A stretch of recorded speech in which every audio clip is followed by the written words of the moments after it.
अस्सलाम वालेकुम। वारनि खां घणी तारनि खां घणी, ही उस्ताद बुखारी जी हिकु दुआ आहे जेका तव्हांजे किताब में शामिल आहे। अॼु इन जूं सम्झाणियूं ॿुधंदासीं। सम्झाणियुनि खां अॻु में हिन दुआ में यानी हिन शाइरी में कुझु नवां लफ़्ज़ जेके सभिनी लाइ त नवां कोन हूंदा, पर थी सघे कंहिं लाइ नवां हुजनि, उन्हनि जूं मानाऊं सम्झी वठंदासीं। टारनि माना वण जूं टारियूं, शाखूं या डांडियूं। वीहोणी माना 20 दफ़ा वधीक। टीहोणी यानी 30 दफ़ा वधीक।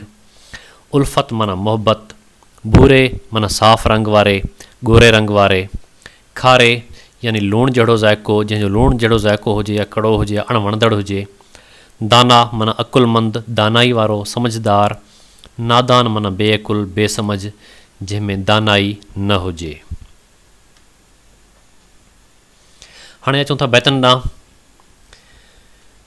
हीउ हिकु नज़म आहे जंहिंमें शाइर दुआ घुरी रहियो आहे।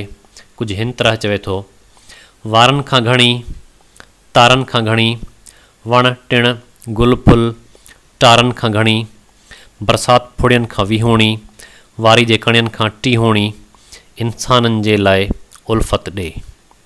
हिन जो मतिलबु हीअं आहे त जेके इंसान जे माण्हू जे मथे ते वार आहिनि उन्हनि खां बि वधीक हुजे, जेतिरा आसमान में तारा आहिनि उन्हनि खां बि वधीक हुजे, जेतिरा हिन दुनिया में वण टिण ॿूटा आहिनि, गाह आहे, ऐं जेके गुल फुल आहिनि, ऐं जेके वणनि जूं टारियूं आहिनि उन्हनि खां बि वधीक हुजे, ऐं जेके जॾहिं बरसाति पवे थी त उन जूं जेके फुड़ियूं हूंदियूं आहिनि उनखां वीहोण ते यानी 20 दफ़ा उन्हनि खां वधीक हुजे, ऐं जेके दुनिया में रेगिस्तान आहिनि, भिटूं आहिनि, उन्हनि में जेका वारी आहे उन जा जेके ज़रड़ा आहिनि, उन जूं जेके कणियूं आहिनि, वारी जा ज़रड़ा, उन्हनि खां 30 दफ़ा वधीक हुजे।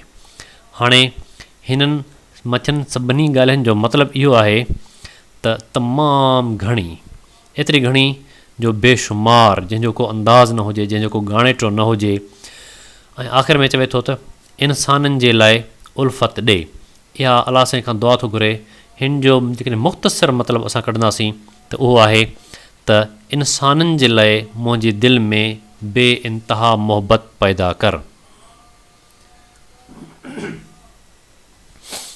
वरी अॻिते शाइर चवे थो त छा भूरे खे, छा कारे खे, छा खारे खे, छा प्यारे खे, छा दाना खे, छा नादान खे, ज़ालिम खां सवाइ हर इंसान खे, जन्नत खां अॻे ई जन्नत ॾे।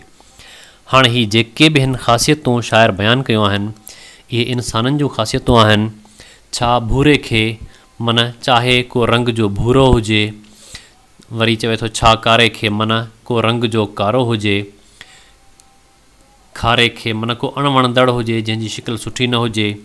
प्यारे खे माना को माण्हू तमामु घणो प्यारो हुजे।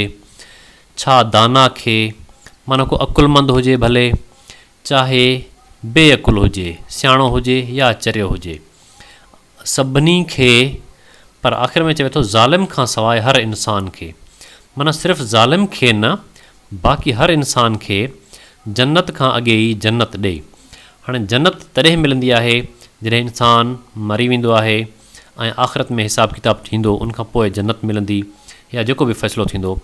हीउ चवे थो जन्नत खां अॻे ई जन्नत ॾे, माना हिन दुनिया में ई उन्हनि खे ख़ुशियूं अता कर।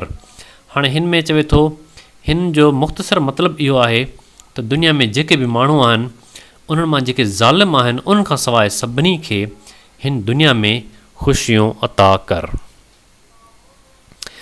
आख़िर में असां शाइरी जो मरकज़ी ख़्यालु सम्झंदासीं त मरकज़ी ख़्यालु उहो हूंदो आहे त शाइर जॾहिं शाइरी कई त उन जी दिलि में कहिड़ो ख़्यालु हुयो या कहिड़ो ख़्यालु हुन दिलि में रखी करे शाइरी कई।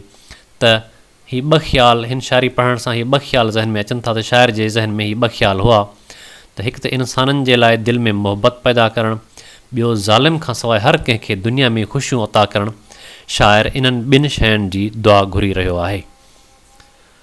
महिरबानी।